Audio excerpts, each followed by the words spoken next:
俄军缺人缺疯了，义务兵被强制转为合同兵，前往乌俄前线。在兵员持续短缺的情况下，俄罗斯还会做什么？俄战略轰炸机难产，图波列夫公司遭遇俄国防部制裁，被迫赔偿30亿卢布。这还只是一部分。继挪用挪威 T90S 要求土耳其归还 S400 电池之后，俄罗斯又开始挪用出口版 S400。内忧外患之下，俄罗斯当前的制造业究竟如何？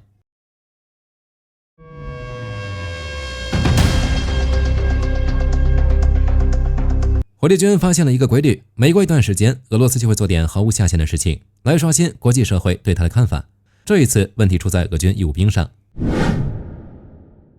俄罗斯地方性新闻媒体72.ru 报道，秋明市的3名义务兵在没有同意、没有签署任何文件的情况下被转为合同兵，这就意味着他们即将被派往乌克兰作战。根据报道，这3人分别是20岁的基里尔、21岁的拉夫连季、18岁的乌梅德，均于2025年11月15日入伍，进入赤塔的第344军事炊事学校。仅仅过了1周，也就是2025年11月21日，3人被劝说写一份调动申请报告，说是签订一份为期1年的合同。谁能想到，名义上是义务兵合同，实际是转为合同兵合同。之后，俄罗斯武装部队向这3名士兵的家属索要账户信息、税务识别号和保险号，说这样做他们的孩子服役会更轻松。最后就是这些家庭收到了俄罗斯国防部直接转让的动员奖金。媒体报道之后，赤塔军事委员会称，这些合同都是应征入伍者自行填写，并已经转交至相关部门，所有签订的合同不能撤销。说来说去，核心只有一个，这些士兵必须前往乌克兰作战。在俄罗斯，这不是偶然事件。72.ru 报道，在此之前，还有130名入伍者在乘火车前往乌苏里斯克服役途中被迫签署动员合同。更恐怖的是，以上这些还只是已经爆出来的，那些没有发现的又是多少？2025年秋季，俄罗斯征召大约16万义务兵入伍，最终有多少人被派往乌俄战场，谁也不知道。并且在2026年，俄罗斯的征兵时间已经从春秋2季转变为全面征兵。在这种情况下，某个人被迫从义务兵转向合同兵，我们将更难发现。火力军还记得，很早之前普京就承诺义务兵不需要出国打仗。就现在来看，这句话还有后续。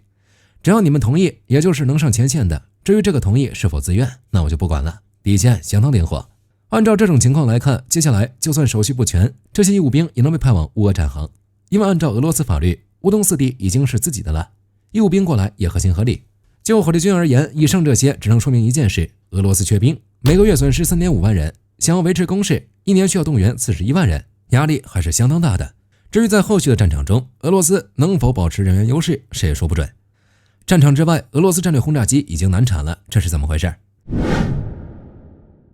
防务快报报道，因为没能准时交付国防和商用飞机，图波列夫公司面临多项赔偿。2025年5月，莫斯科仲裁法院在对图波列夫提起诉讼中，裁定俄罗斯国防部胜诉，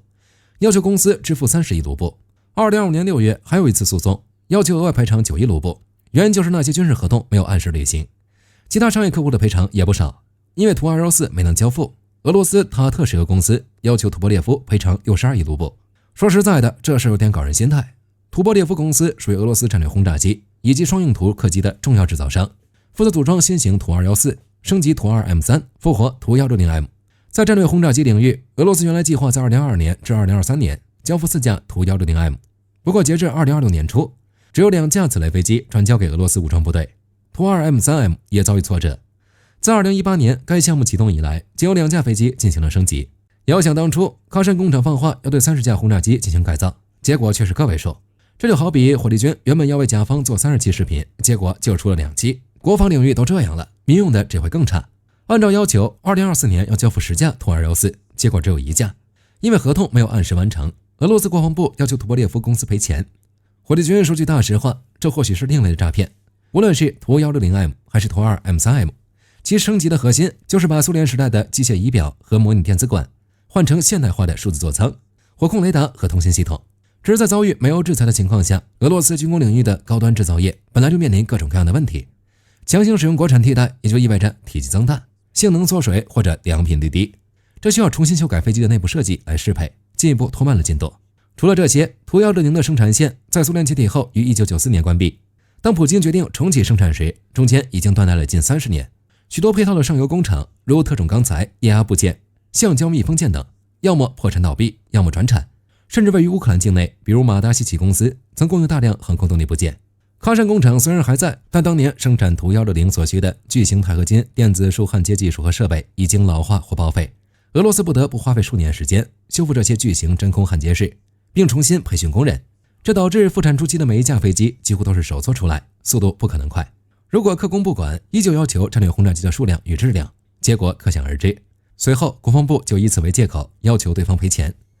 这一套操作下来，哥斯拉来了也要贡献点电力再走。除了这些，因为乌俄战争的缘故，俄罗斯现在脸都不要了，直接挪用外售的 S-400， 这个冤大头大概率还是印度。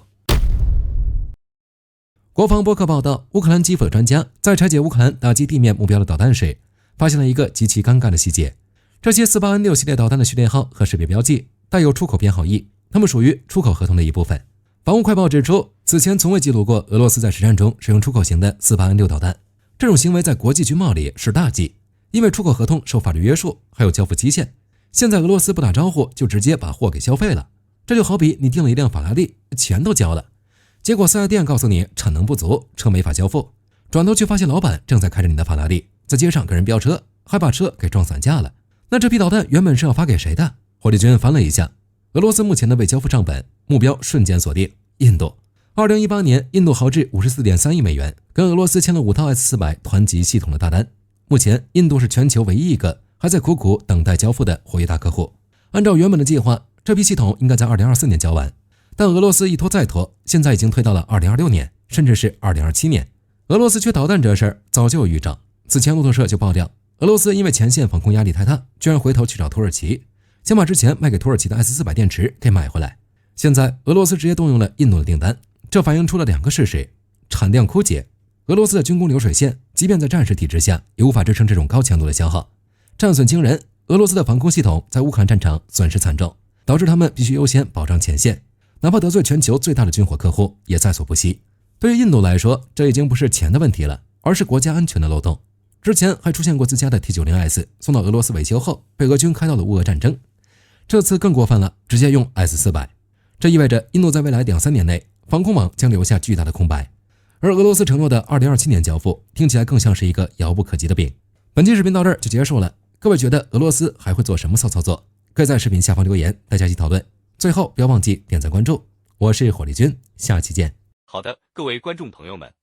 我们频道一直在聊真实的军事资讯和武器装备，后台也经常有朋友问有没有值得推荐的入门级模型。今天就和大家分享一款近期接触到的产品。首先，它的外形还原度做得相当不错，比例准确，武器上的一些关键细节和标识也都有体现，材质也说得过去，拿在手上有不错的分量感。其次，它具备一定的可动性，对于理解基础操作原理有一定帮助，让它不仅是个静态摆件。综合它的做工和可玩性来看，价格确实比较亲民。对于想入门模型收藏，或者单纯想在桌上贴一个摆件的朋友来说，是一个性价比很高的选择。商品链接已经给你们上了，感兴趣的朋友可以自行了解。